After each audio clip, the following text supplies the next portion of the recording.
Sige. Pwede pa rin siyang sa ano, parang stick o, tapos, ayun o. Dapat taste mo sa kanya. Kakaya.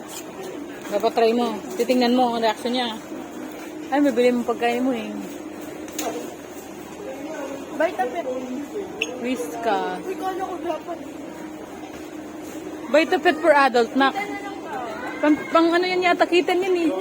Ayun pang malaki oh. Vitapet ito o. Century tuna pala. Magkano yung ganito? Adult cut ba si Muning? 2 years old? Magkano? May junior Ayun, pa oh. lang.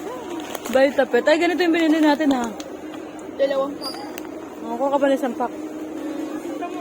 160. Kuha ka na ng isa pang pack din.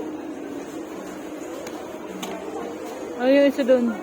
Kasi laging wala si Kuya Joel eh, no? Yung sa likod, B. Kaya mga, ang bait.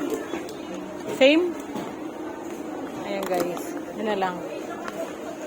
Buying food for my cat. Tapos, anong binili mong food?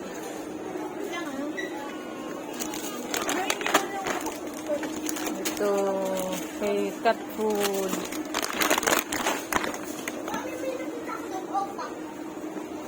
Mga puro yung mga cat, mga... naman sa dog. Dog and cat food. Ito, di ba dati pinakain natin ito ng pagkain? Iba naman yun. Yan naman mga dog food naman to guys. Ito naman mga sa ano to, sa cat.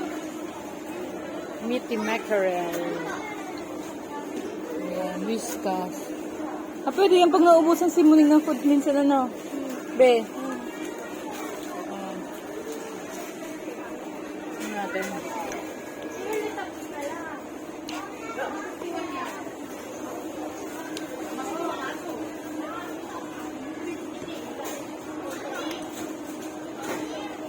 Pang dog yun.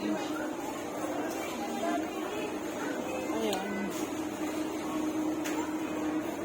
Ayan kasi minsan naubusan si Miguel pa kaya natin sardinas, ano?